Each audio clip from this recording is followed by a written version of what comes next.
살아계신 하나님, 고맙고 감사를 드립니다. 우리의 생명을 지켜주셔서 감사합니다. 우리의 삶의 여건들을 주님께서 책임져 주셔서 감사합니다. 주님 앞에 예배할 수 있도록 여건과 환경 허락하시니 감사합니다.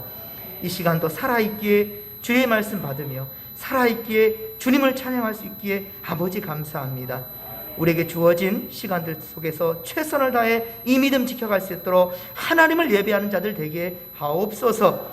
하나님 감사합니다. 우리 주님 앞에 아버지 귀한 예물 드립니다. 우리 1000번째 30번째 드리는 이재호 피택장로님과 유준 집사님의 드림을 기억하시사 교회가 부흥되게 하옵소서. 이 제단을 통해서 주님 나라 이 땅에 세워지고 생명 살리는 축복의 통로 되게 하옵소서.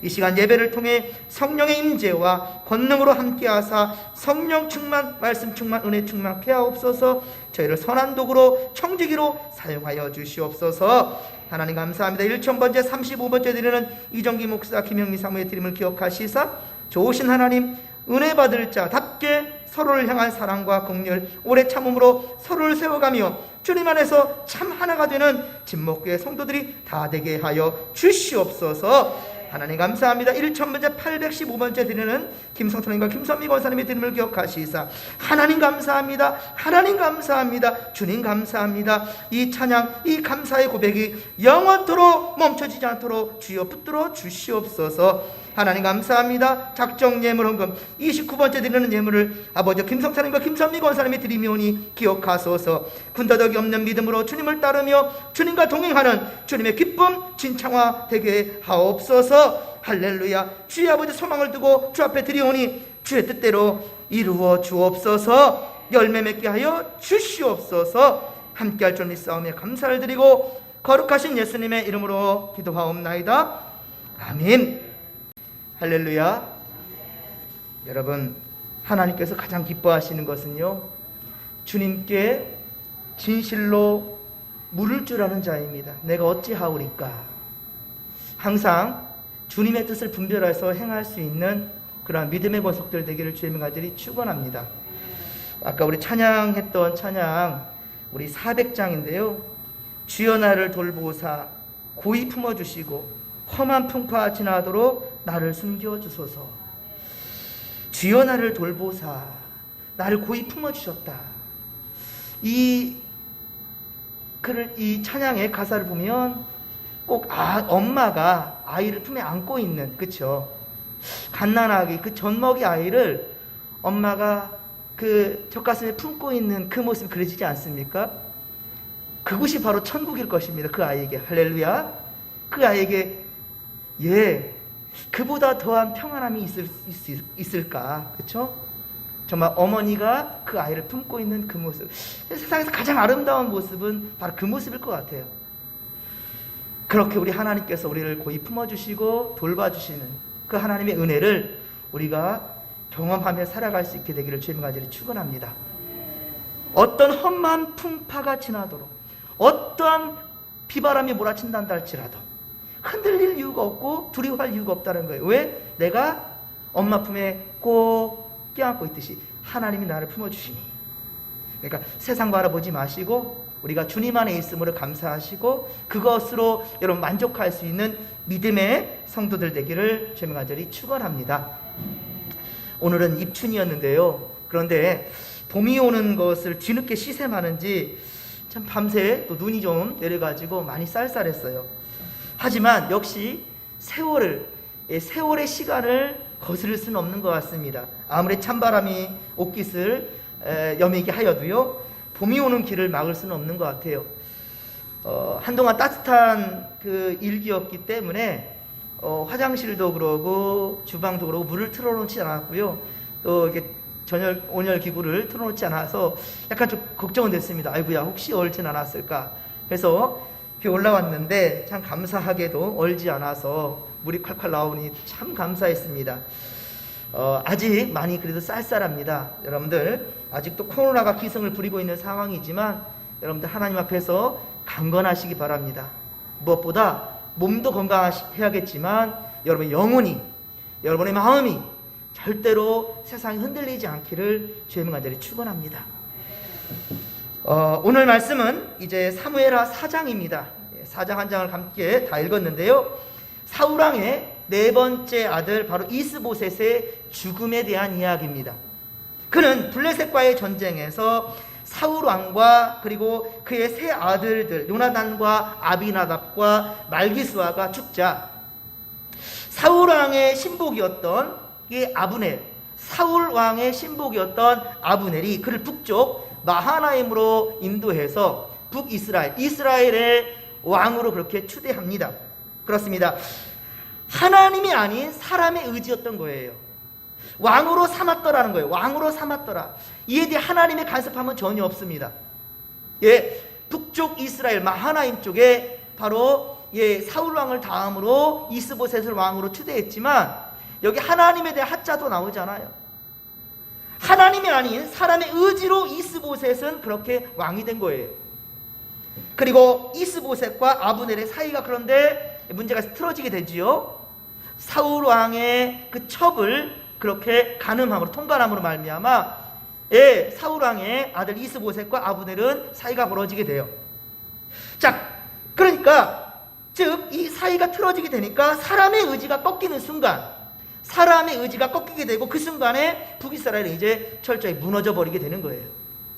그리고 북이스라엘 전체를 아브넬은 남유 다 바로 다윗에게 그렇게 바치려고 그렇게 향하는 그런 발걸음을 지난번에 보았습니다. 그렇게 다윗의 군대 장관, 근데 중요한 것은 그 인간의 힘으로 세워졌던 것은 반드시 심판받게 된다는 것이죠. 그렇습니다. 아브넬은 결국은 요압에 의해서 그렇게 심판을 받아 죽임을 맞이하게 되죠. 물론 다윗은 아브넬의 죽음을 슬퍼하며 그의 장례를 정성껏 치루어 주었죠. 하지만 비록 아브넬과 사이는 틀어졌지만 북이스라엘 군사력을 관장하고 있는 아브넬의 죽음은 이 이스보셋에게 큰 충격이었습니다. 자기가 물론 왕으로 아직 살아있긴 하지만 그 나라를 통치하면서 군사력을 이렇게 관장하고 있는 아브넬의 죽음은 이스보셋에게 상당히 충격이었어요. 그래서 오늘 보면 1절에 보듯이 이 소식을 들은 그의 손이 맥이 풀렸다는 거예요. 맥이 풀렸어요. 사랑하는 성도 여러분, 언제나 하나님의 뜻이 아닌 사람의 뜻으로 그렇게 세워진 것은 결국 무너진다는 거예요. 하나님 뜻대로 세워지고 하나님 뜻대로 통치되는 나라였다면 아브넬 그가 죽든 손이 맥이 풀릴 정도로 지금 그런 상황이 아니죠. 분명 하나님을 신뢰하고 의뢰하는 그런 사람이란다면 이 모든 것 가운데 주님이 함께하니 흔들릴 이유가 없는 거예요. 험한 풍파 지나도록 나를 돌보시고 안아주시는, 고이 품어주시는 그 하나님의 은혜인데 사람을 보고 두려워할 것 없다라는 거예요.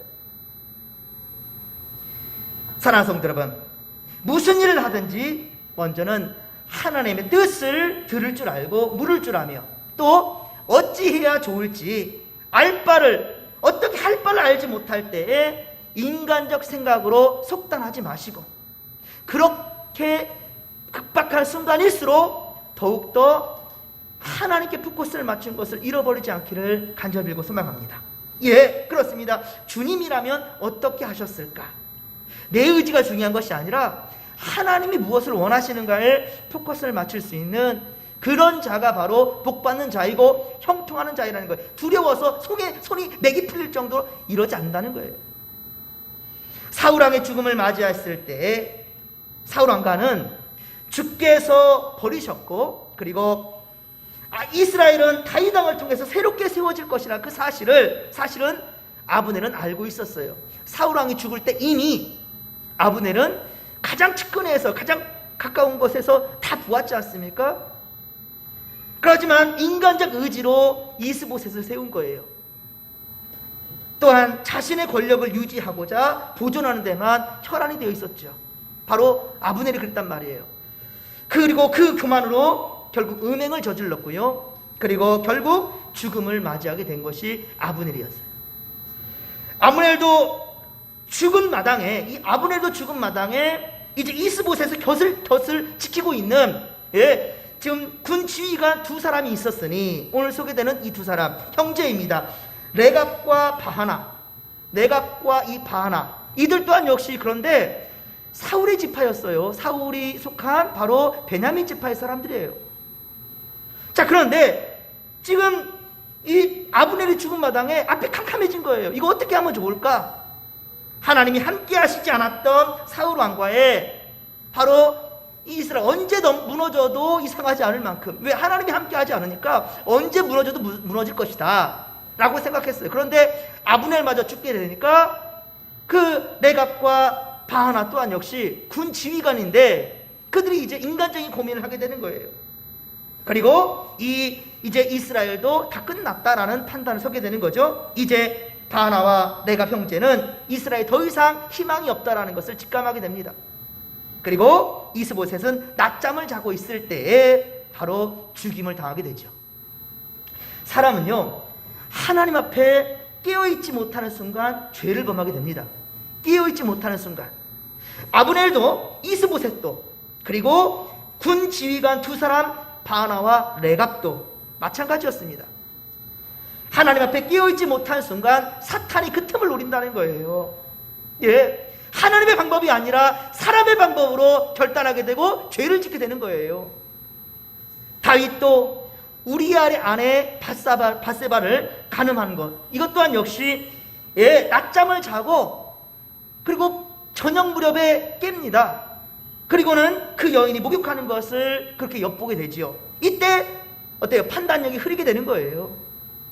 물론 여긴 육신의 잠이 있긴 했지만 지금 여기서 말씀하시고자 하는 것은 뭐냐면 영적으로나 육적으로나 깨어있으라는 거예요.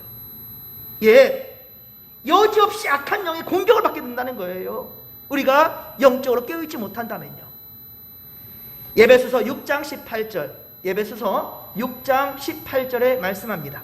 모든 기도와 간구를 하되 항상 성령 안에서 기도하고 이를 위하여 깨어 구하기를 항상 힘쓰며 여러 성도를 위하여 구하라 라고 말합니다. 지금 이스보셋은 한가롭게 낮잠을 잘 때가 아니란 말입니다. 예, 이 잠이 와요. 지금 나라가 지금 풍전등화에 있는 상황인데 나라를 관장하며 군사력을 지휘했던 아브넬이 죽었단 말입니다. 나를 세운 사람이야, 나를 옹이한 사람이야. 그런데 그가 죽었어요. 그리고 지금 북이스라엘에 이 벌써 그로 말미암아 그가 남유다로 가기 전 어떻게 했죠? 장로들한테 다 다니면서 이 얘기를 했지 않습니까? 다윗 왕과의 전통성, 그뿐이었습니까? 베냐민 지파한테 가서도 얘기했지 않습니까? 그렇게 다 수색고 다녔기 때문에 이 벌써 지금 기울고 있어요, 국가가. 그런 상황 가운데 아브넬이 갑자기 죽음을 맞이했으니 이 지금 낮잠 잘 때가 아니란 말입니다. 한가롭게 국가의 존폐 위기에 처한 이때에 국가와 이 백성들을 위해서 이스보셋이 진정 이 왕이라 한다면 지금 이때 잠잘 때가 아니라 금식을 선포하며 하나님께 전심으로 기도하며 나가야 될 것이죠. 여러분들, 북이스라엘이나 남유다나 모두 다 여호와 하나님의 신앙을 가지고 있는 자들이에요. 그럼 이때 이 이스보셋이 정신 차린 왕이라 한다면 지금 40세가 넘어서 왕이 됐어요. 지금 앞가리 못하는 아이가 아니란 말입니다. 그럼 이때 그는 분명 하나님 앞에 무릎으로 나가야 될 그런 순간이에요. 그런데 한가롭게 낮잠을 자고 있어요. 또한 레갑과 바하나는 국가의 군 지휘관으로서 어떻게 자신의 살 길만을 찾아서 왕도 죽이고 국가의 앞날도 다 팽개쳐버리고 남유다로 투항한단 말입니까? 이렇듯 예나 지금이나 한 나라가 정치적으로나 사회적으로 불안한 상황에 처하게 되면 약삭빠른 그런 사람들, 자기 살 길만 찾아가려는 그런 이기적인 사람들, 일신의 안정과 이익만을 추구하는 이 기회주의적인 이런 사람들 꼭 있기 마련인 것 같아요. 자신들의 군주인 이스보셋의 목을 베어서 다윗 왕에게 그렇게 투항하고 있습니다. 레갑과 바하나 역시 극도로 이기적이고 기회주의적인 자들인 거죠. 지금 이 수예배를 드리는 여러분들은 아마 우리 이 진목교회가 비바람에 무너져서 아예 그냥 뼈대도 안 남는다 할지라도 제가 보기에 한 사람도 피할 사람 없을 것 같아요. 예, 아멘이십니까? 우리 진목교회 그냥 와르르 다 무너진다 하더라도 여러분들은 이 천정이 하늘에 보인다 할지라도 여러분들은 이곳에서 하나님을 예배할 줄로 믿습니다. 상황과 환경에 따라서 하나님을 예비해서는 안 돼요. 어느 때든지 그곳이 바로 사자불이란다 할지라도, 그것이 풀무불이란다 할지라도, 그것이 여러분 정말로 바이러스가 창궐한 곳이란다 할지라도, 죽어가는 사람들이 나무로 뛰어있는 곳이란다 할지라도 하나님을 향한 찬송이 절대로 멈추지 아니하는 우리의 믿음들 되기를 주님 간절히 축원합니다. 예, 그렇습니다. 상황과 환경 따르지 마십시오. 레갑과 바나처럼 자기 살 길을 찾으려고 이렇게 어리석은 짓 하나님이 절대로 인정하지 않는단 말입니다. 자, 그래서 다윗은 어떤 상황이든지 그 다윗의 마음의 중심은 결코 변하지 않은 것을 근데 우리가 볼 수 있어요. 오늘 본문에 보면 다윗은 어느 상황에서든지 변하지 않았어요. 그것을 우리가 오늘 배웠으면 좋겠습니다. 다윗은요, 레갑과 바나 형제의 불의를 지적하기 앞서서 두 가지를 얘기합니다. 오늘 본문에 보면 다윗은 레갑과 바나의 이들을 심판하기 전에 두 가지를 얘기해요. 첫 번째는 9절입니다. 9절에 보면 하나님은 어떤 분이신가 분명히 얘기하고 있어요. 여러분들 하나님이 누구신지 분명히 여러분들 고백이 돼야 되는 거예요. 자, 보면 하나님은 어떤 분이셔요? 자신의 생명을 여러 환난 가운데서 건져주시고 바로 여호와시라. 모든 여러 환난 가운데서 나를 건져주신 여호와라 라고 고백하고 있어요. 솔직히 다윗의 인생 보십시오. 하나님이 건져줬다고 말하기가 참 세상적으로 봤을 때는 참 그렇게 말할 수 있을까 싶을 정도로 너무 고난이었어요. 그렇죠? 너무 가시밭길이었어요. 이후에도요, 지금 통일왕국으로 가는 그 지금 과도기에 있는데 이렇게 지금 지금 다윗이 고백했지만 사실은 이후에 더 비참한 일이 있다니까요. 사울왕에 끝나서 이제 내가 이제 태평성대를 이루었구나, 이제 통일왕국을 이뤘구나. 아니에요. 압살롬의 때 또 도망 신세가 된다니까요. 그뿐입니까? 정말로 다윗은 순결해서 절대로 죄 지을지 않을 것 같았는데 앞으로 조금 뒤로 넘어가면 사무엘 하 11장에 다윗이 우리아의 아내 밧사바를 간음하는 이야기가 나와요. 자기는 절대로 그러지 않을 것 같았는데 이렇게 무너지는 것은 한순간이라는 거예요. 저는 그래서 다윗을 통해서 우리는 인생을 배우게 된 거예요. 참 다윗을 통해서 저는 인간의 연약함도 배우게 되고요, 그 와중에서도 전능자 하나님 어떻게 의지하고 어떻게 찬양해야 되는지, 어떤 믿음으로 나가야 되는지를 다윗을 통해서 배우게 되는 것 같아요. 자, 오늘도 분명히 다윗은 하나님에 대해서 분명히 얘기한다는 거예요. 모든 환난, 어떤 여러 환난 가운데서 나를 건져주신 여호와시다. 분명한 고백을 한다는 거예요. 그리고 두 번째 10절입니다. 전에 있었던 사건을 언급하고 있습니다. 전에 있었던 사건을 언급하고 있어요. 이것은 사무엘하 1장에 기록되어져 있는데요, 사무엘하 1장에 보면 아말렉 소년이 사울이 죽게 된 것을 보고 그가 사울왕을 죽이고, 그리고 이 아말렉 소년이 다윗에게 달려오죠. 왜 달려왔습니까? 칭찬받을까봐, 상급받을까봐. 왜? 사울왕이 다윗을 그렇게 못살게 그렇게 죽이려고만 들었던 그 원수 같은 사람을 내가 죽였다는 거예요. 내가 죽였으니까 내게 상급을 주시오. 말 안 해도 뭐 주시겠지 라고 한 마음으로 그렇게 한 걸음에 달려온 거예요. 물론 사람들에게는 다른 이들의 참 기뻐 할 일이었을진 몰라도, 왜냐하면 다윗은 다윗의 신앙이지만 다윗과 함께한 무리가 있잖아요. 그 무리들까지 다윗의 믿음처럼 따라오라고 말하는 것은 좀 너무할 수도 있어요. 왜냐하면 우리 진목교회도 정말 우리 여기 지금 앉아 계신 여러분들의 신앙을 모든 성도들이 따르라, 그거 안 따르면 여러분들 믿음 없는 자들이고 지옥 갈 사람이라 말할 수 있겠어요? 그러면 안 되죠. 믿음의 분량이라는 게 있어요. 그렇죠? 물론 사람들에게는 기뻐할 일이었을지는 몰라도 그러나 하나님을 경외하는 다윗에게는 참으로 가슴 아픈 일이었던 것입니다. 다윗에게는 비록 자신의 생명을 해하려고 하는 원수 같은 자라 한다 할지라도 그가 하나님께 기름 부음 받은 자라 한다면 함부로 죽일 수 없다는 그 생각에는 조금 더 변함이 없었기 때문인 거죠. 사실 다윗은 일전에 자기를 죽이려고 사방을 수색하고 다녔던 사울왕을 2번씩이나 죽일 수 있는 기회가 왔지만 그를 살려주었습니다.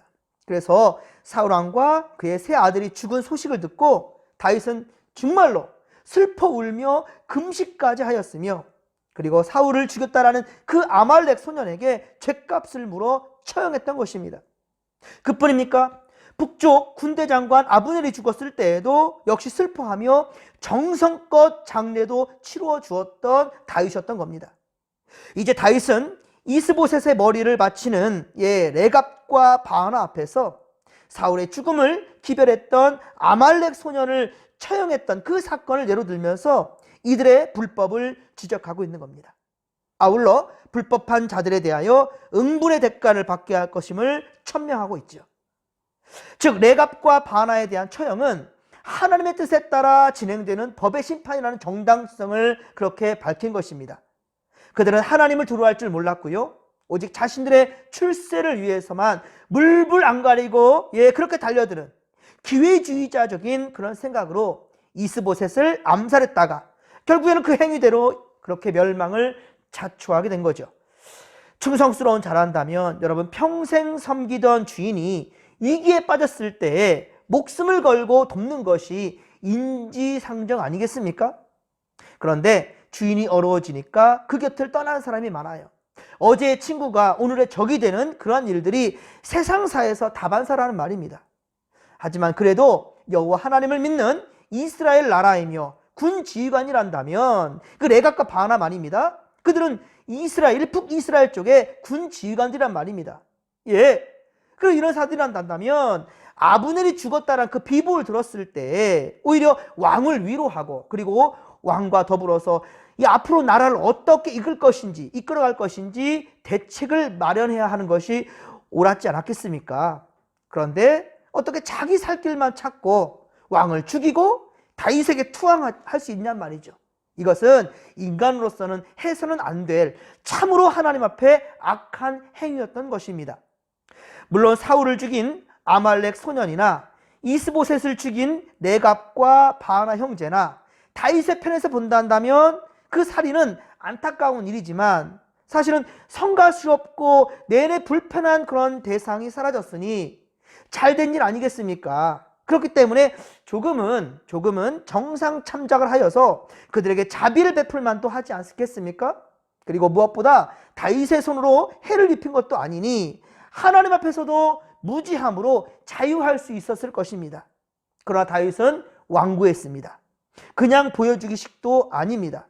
그는 이미 사울 왕의 죽음과 아브넬의 죽음에 대해서 진실로 슬퍼했습니다. 그는 모든 일에 하나님 중심의 판단을 하였던 것이죠. 그리고 자신이 다스릴 이스라엘에서는 결코 이런 악한 일들이 두 번 다시는 있어서는 안 될 일이기 때문에 더욱더 본으로 삼았던 것입니다. 사랑하는 성도 여러분, 우리는 오늘 본문에서 자신의 이익만을 위해 자기가 섬겼던 왕을 죽이고 결국 자신도 죽고 마는 이 어리석은 사람들을 보았습니다. 주님은 마태복음 16장 25절, 마태복음 16장 25절에 말씀하시기를 누구든지 제 목숨을 구원하고자 하면 잃을 것이요 누구든지 나를 위하여 제 목숨을 잃으면 찾으리라 라고 말씀하셨습니다.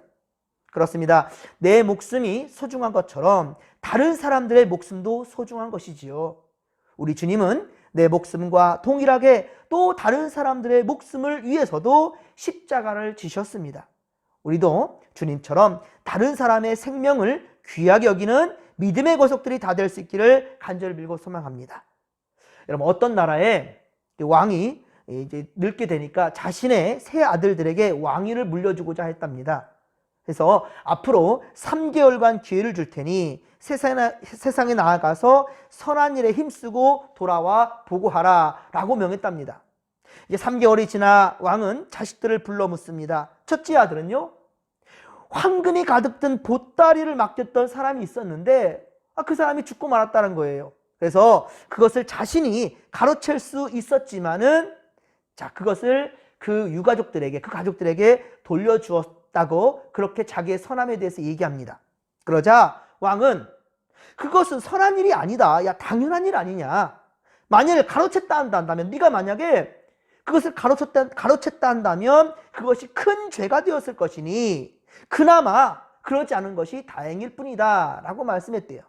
그리고 둘째 아들은 물에 빠져 허우적대는 어린아이를 보고 그를 구해내서 그의 부모에게 그렇게 데려다 주었다. 이것이 바로 내게 있어 선함이었다, 선한 행위였다라고 그렇게 말하니까 이 왕은, 이 아버지는 그래, 이것은 선한 일은 맞지만 이것은 인간으로서 지극히 당연히 해야 할 일이다 라고 말했답니다. 이제 셋째 아들이 말합니다.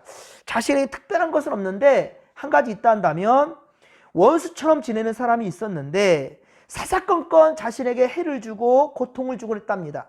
그런데 그가 술에 취해서 여차하면 벼랑에 떨어질 참이었는데 속으로는 그 모습을 보고 참 잘 되었다 라고 싶었지만 그래서 뒤돌아섰는데 차마 그냥 지나칠 수가 없어서 결국은 그를 깨워 집까지 안전하게 무사히 데려다 주었다라고 그렇게 얘기를 합니다. 그러자 왕은 셋째 아들을 크게 칭찬하면서 다음 왕의 그 보위를 물려받을 사람은 바로 셋째 아들이다라고 얘기했대요.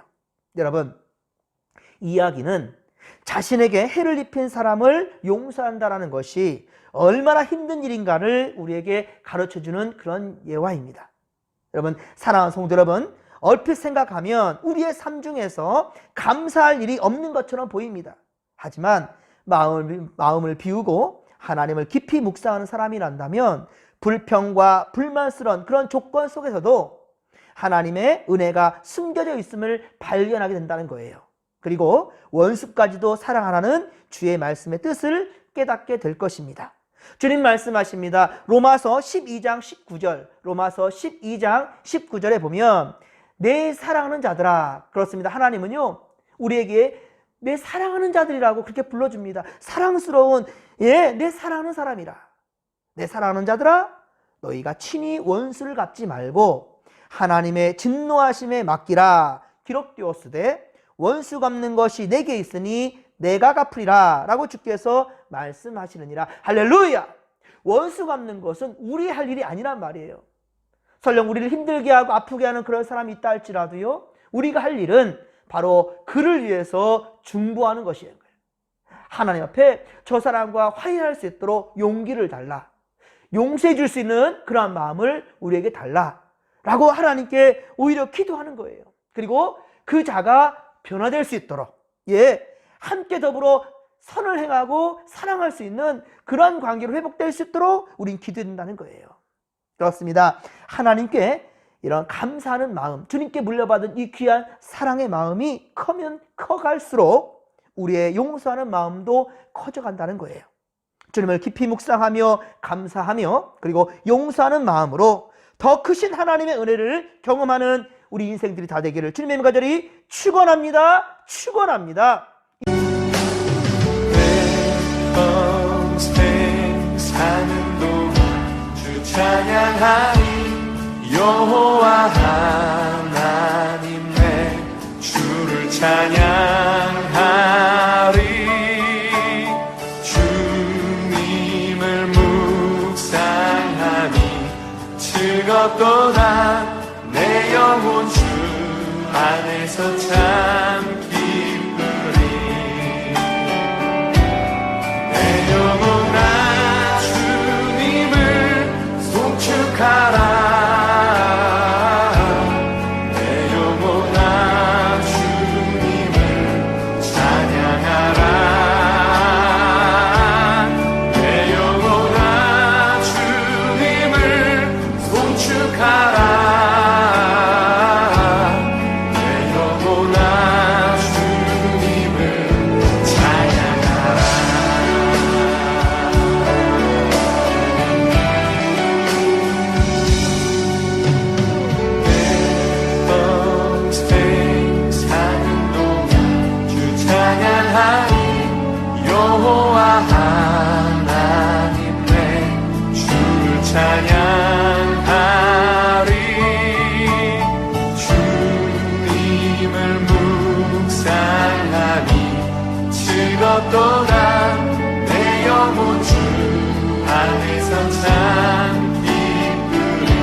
찬양하라. 내 영혼아 주님을 송축하라.